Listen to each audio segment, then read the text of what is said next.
क्या दुनिया के सबसे बड़े युद्ध को रोकने की चाबी अब भारत के हाथ में है?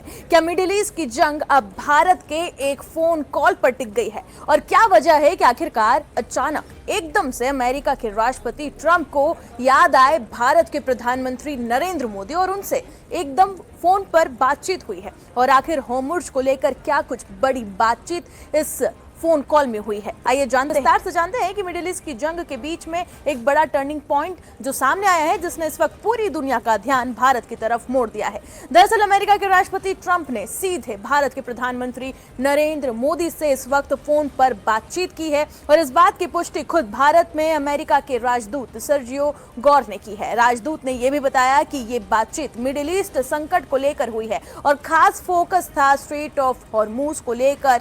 और यहाँ पर बता दें कि स्ट्रेट ऑफ हॉर्मुज़ को लेकर क्या कुछ कहा गया वो भी आपको बता देते हैं। राजदूत के मुताबिक अमेरिका बेहद चिंतित है कि अगर स्ट्रेट ऑफ हॉर्मुज़ बंद होता है तो पूरी दुनिया में तेल सप्लाई ठप हो सकती है। ट्रंप ने यह साफ कहा है कि इस रास्ते को हर हाल में खुला रखना जरूरी है और यहीं पर भारत की एंट्री होती है, क्योंकि भारत उन गिने चुने देशों में से है जो ईरान से भी बात कर सकता है और अमेरिका से भी।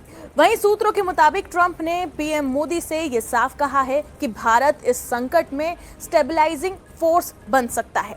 भारत अगर चाहे तो ईरान पर दबाव बनाकर होर्मुज़ को खुलवाने में एक अहम भूमिका निभा सकता है। साथ ही बैक चैनल बातचीत भी शुरू करवा सकता है ईरान और अमेरिका के बीच में। अब समझिए कि क्यों भारत ही बना सबसे अहम देश।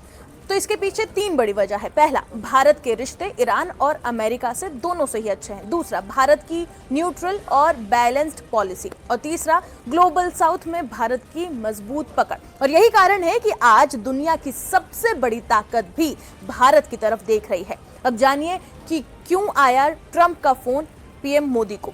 तो इसके पीछे भी बता दें कि तीन बड़ी वजह सामने आई है। पहली वजह यही है कि भारत की जो न्यूट्रल पोजीशन है, भारत ना पूरी तरह से अमेरिका के साथ है और ना ही ईरान के खिलाफ है। यानी एक ऐसा देश है भारत जिस पर दोनों पक्ष भरोसा कर सकते हैं। वहीं दूसरी वजह जो सामने आई वो ये है डिप्लोमेटिक ताकत। यानी भारत के प्रधानमंत्री मोदी ने पहले भी रूस यूक्रेन जैसे संकटों में बैलेंसिंग रोल निभाया है और यही वजह है कि आज भारत को ट्रस्टेड मीडिएटर माना जा रहा है। अब बात कर लेते हैं तीसरी वजह की, और यह है ग्लोबल इकोनॉमी का दबाव। स्ट्रेट ऑफ हॉर्मुज़ पर संकट, तेल की कीमतें आसमान पर और अमेरिका पर भारी दबाव। ट्रंप ये भली भांति जानते हैं कि अगर ये जंग लंबी चली तो असर पूरी दुनिया की अर्थव्यवस्था पर पड़ेगा। वहीं सूत्रों के मुताबिक अमेरिका ये चाहता है कि भारत ईरान और इजराइल के बीच बैक चैनल बातचीत शुरू करवाए। यानी जहां पर गोलियां चल रही है वहां अब बातचीत की कोशिश भारत के जरिए हो सकती है। लेकिन क्या ये इतना आसान होगा और आखिरकार क्यों ये इतना बड़ा चैलेंज है उसे समझते हैं। एक तरफ बातचीत की बात हो रही है लेकिन दूसरी तरफ हमले जारी है। ईरान ये साफ कह रहा है कि जब तक हमले नहीं रुकते कोई भी बातचीत संभव नहीं है। वहीं नेतन्याहू का साफ संदेश आ चुका है कि सुरक्षा से कोई भी समझौता नहीं होगा। अब भारत के लिए इसके मायने क्या है उसे समझिए। अगर भारत इस संकट में मध्यस्थ बनता है तो भारत की ग्लोबल पावर इमेज और भी ज्यादा मजबूत होगी। कूटनीतिक ताकत का बड़ा प्रभाव और प्रदर्शन होगा और दुनिया में भारत का रोल सुपर पावर की तरफ बढ़ेगा। अब भारत पर क्या कुछ असर पड़ेगा इसे भी जान लेते हैं।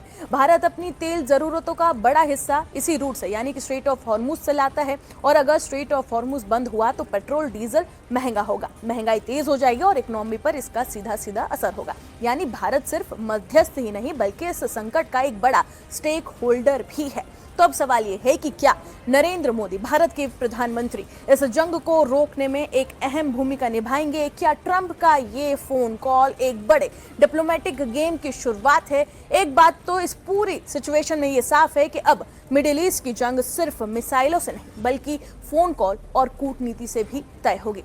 आप क्या सोचते हैं? क्या भारत इस संकट को सुलझा सकता है? कमेंट सेक्शन में जरूर बताएं और बाकी